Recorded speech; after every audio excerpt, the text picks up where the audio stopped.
안녕하세요. 결혼은 현실이다의 수다입니다. 오늘은 습관적으로 주변 지인들, 그리고 친인척들에게 돈을 빌리고 그것을 갚지 않은 행동을 하고 불편해하지 않는 분들에 대한 좀 이야기를 해보려고 합니다.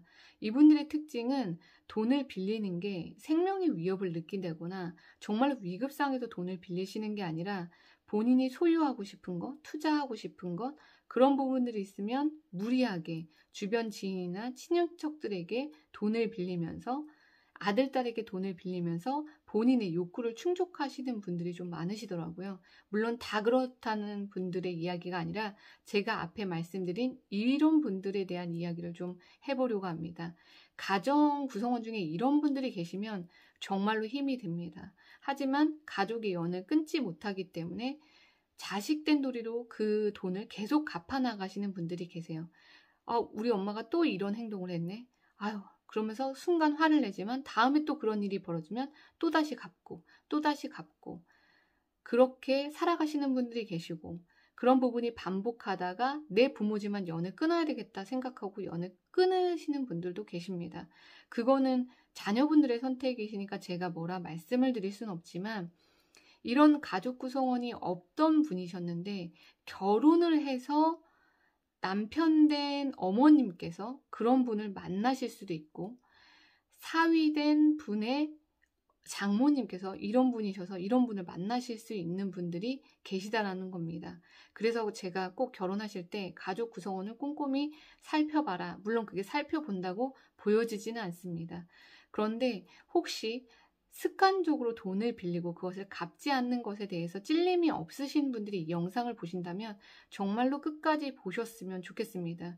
왜냐하면 한 분으로 인해 얼마나 많은 가정들이 무너지고 있다는 것을 좀 이야기해 드리고 싶어서입니다.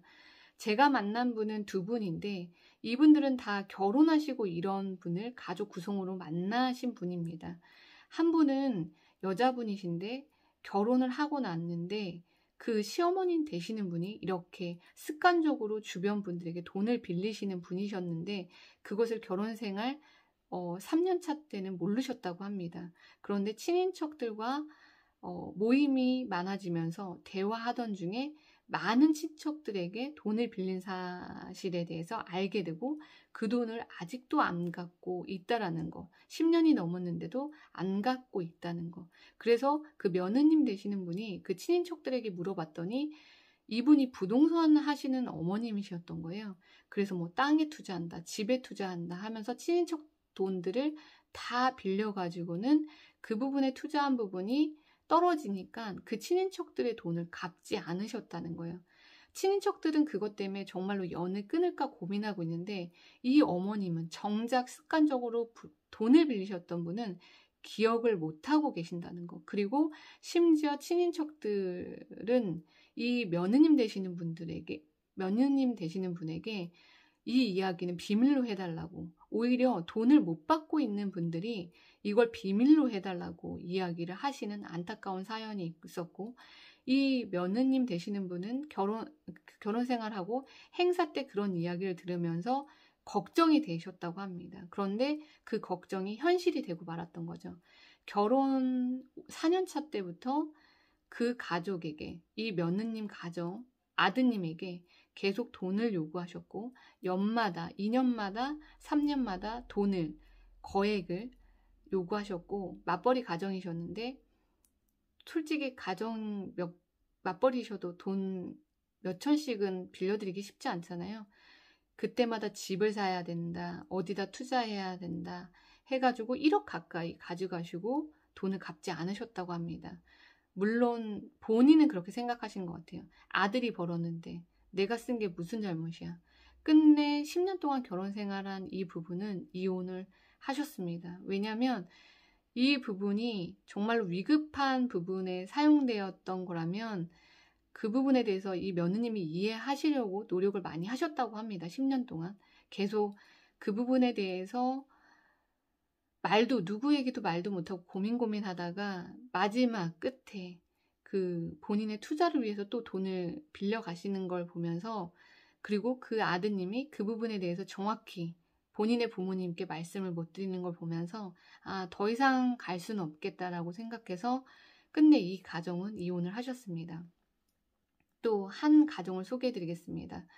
이 가정 또한 사위분이 이제 결혼을 하고 가족 구성원 중에 습관적으로 돈을 빌리는 장모님을 만나게 되신 케이스입니다.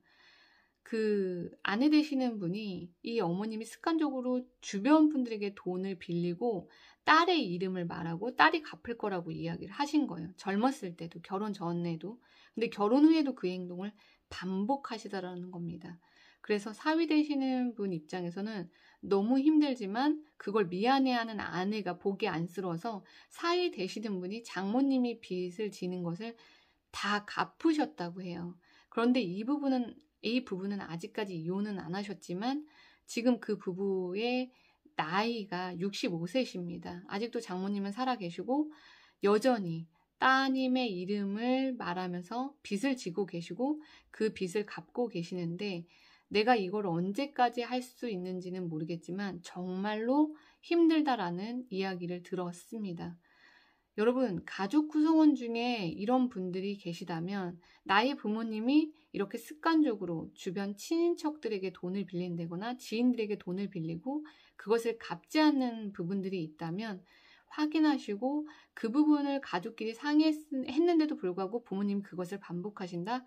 그러면 저는 적극적으로 병원 상담을 좀 추천드리고 싶습니다. 진지하게 그 부분을 그냥 넘어가시거나 빚을 갚아주시기보다 자식된 돌이라면 이 부분에 대한 부분들이 왜 반복이 되어지는지 병원에 가셔서 상담을 받아보시는 게 맞다라고 생각하고 연을 끊으신 가족들이라도 나의 가족이 연을 끊기는 했지만 그 부분이 반복되는 분이셨다라고 하시면 본인이 같이 못 가시더라도 누군가를 통해서라도 꼭 상담을 받아보시기를 추천드리겠습니다. 그리고 결혼해서 그런 가족 구성원을 만나신 분이라면 그 가정에 이별을 하시기 전에 정말로 진지하게 그 부모님을 모시고 병원 상담을 해보시는 거를 마지막으로 좀 추천해 드리고 싶습니다.